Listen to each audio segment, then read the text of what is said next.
സ്കൂളൊക്കെ പൂട്ടിക്കഴിഞ്ഞ് ന്യൂജൻ ചെക്കന്മാർ പെരയിലിരുന്നിട്ട് മൊബൈലിൽ അങ്ങനെ കുത്തിയിരുന്നിട്ട് കളിക്കുന്ന ഓരോരോ കാലഘട്ടങ്ങളാണ് ഇപ്പം നമ്മൾ കാണുന്നത്. നമ്മുടെയൊക്കെ ചെറുപ്പത്തിൽ പാടത്തും പറമ്പിലൊക്കെ പോയിട്ട് കളിച്ച് പുഴവെള്ളത്തിലൊക്കെ ഇറങ്ങി നടന്ന് മീനിനൊക്കെ പിടിക്കും. പക്ഷേ അങ്ങനെ ഒരു കാഴ്ചത കണ്ടോളി മക്കളെ.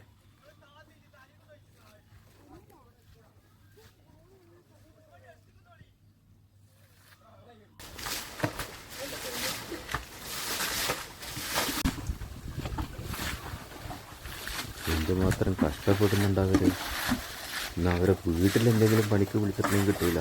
ഇപ്പോൾ അവരെ സ്വമേധയാ ഇഷ്ടത്തോട് വന്നതോട് കൂടിയിട്ട് കിട്ടിയതാണ്. എന്താണെങ്കിലും ചെറുക്കന്മാർ എൻജോയ് ചെയ്യട്ടെ, പ്രകൃതിയിലേക്ക് കൂടുതൽ ഇറങ്ങി വരട്ടെ. ഈ മൊബൈലിനും കമ്പ്യൂട്ടറിനും സിസ്റ്റത്തിനൊക്കെ ഇറങ്ങി വന്നിട്ട് ഗ്രാമങ്ങളുടെ ശുദ്ധിയും വിശുദ്ധിയും എന്താണെന്നുള്ളത് നിങ്ങൾക്ക് തന്നെയാണ് മനസ്സിലാക്കേണ്ടത്.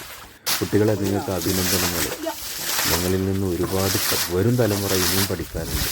പൂർവികരെങ്ങനെയായിരുന്നു ചെയ്തിരുന്നത്, പൂർവികർ ഏതൊക്കെ രീതിയിലായിരുന്നു നടന്നിരുന്നത് എന്നുള്ളതിൻ്റെ പിന്മുറക്കാരാണ് നിങ്ങൾ. അതുകൊണ്ട് 6 തമ്പുരാന്മാരായിട്ട് നിങ്ങൾ നാട്ടിൽ വളരട്ടെ, വലുതാവുക.